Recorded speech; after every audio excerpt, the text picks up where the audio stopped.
Good morning and happy Thursday, Holiday Hill family. Josh here in the youth room with my friend. And this Sunday, Pastor Albert's going to be preaching about being empowered by another.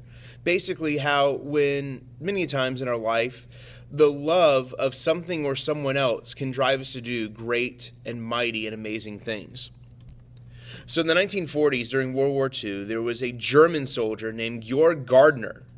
And Georg, though working for the German army, wasn't really much of a fanatic for the Nazi cause. See, he got sick during his high school years and it prevented him from graduating. And because of that, though he was athletic and pretty darn bright, his prospects of what he could do in his life in Germany were very short. He had no choice but to enter the army. And while he was in North Africa, he gets captured by the Allies. Now, here's the thing. If you're a German POW, where do we put you? You can't put him in somewhere like France because he could escape and go rejoin the line. And you can't put him in Britain because Britain's been bombed to blazes. So where do you put the German POWs? Many German POWs were taken to the United States, and Gardner was one of them.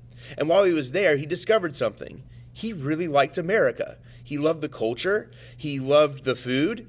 He loved everything about it. And he actually liked being out of the war. He liked just kind of hanging out and being out of the war. And again, he didn't cause any trouble.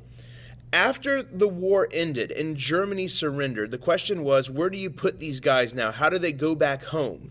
And the plan was they were going to put them back to their city and towns of origin. The problem for Gardner was his city in Germany was in Eastern Germany, communist-controlled East Germany.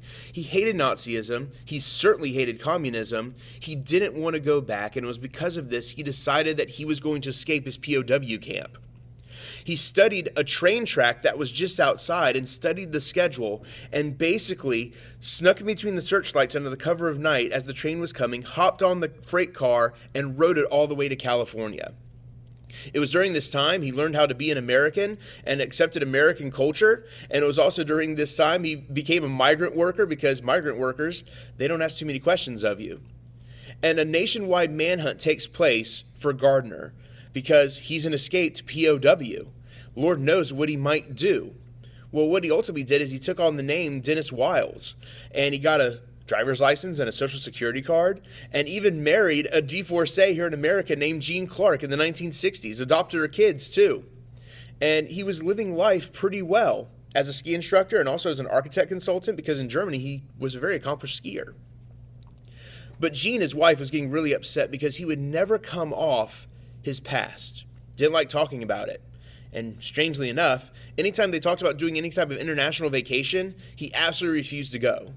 And it upsetted Jean so much that after 20 years of marriage, after 20 years of doing this, she was ready to leave him. Packed up the bags, called a taxi, she's walking out the door. And because of his love for Jean, he finally came off of it. He admitted who he was. He admitted how he got here. And then his wife, Jean, sprung into action. She contacted a college professor and historian specialist on POWs to get his whole story together. They actually wrote a book together called Hitler's Last Soldier in America. Pretty darn hilarious book, by the way.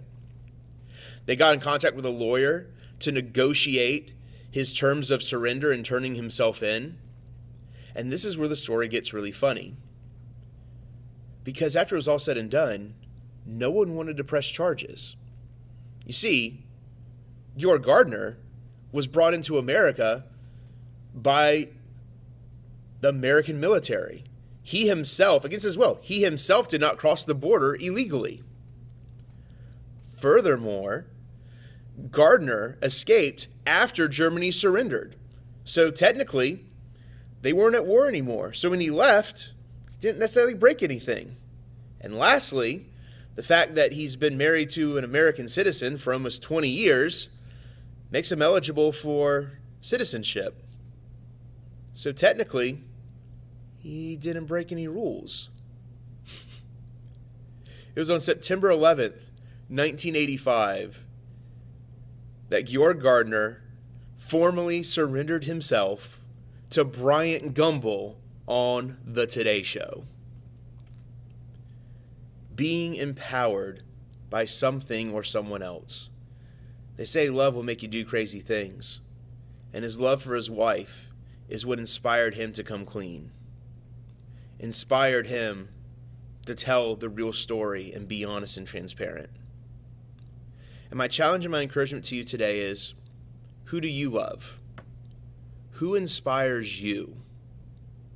Who drives you to be that better person, to be that better man or woman, that better husband or wife or father or mother, that better brother, sister, or girlfriend or boyfriend? Who is that for you? Don't let go of that person. Show appreciation to that person and let them know how much you care. Sadly, we sometimes send the flowers after it's too late, if you get my drift. Carry that love, and may it empower you to do wonderful things. Prost.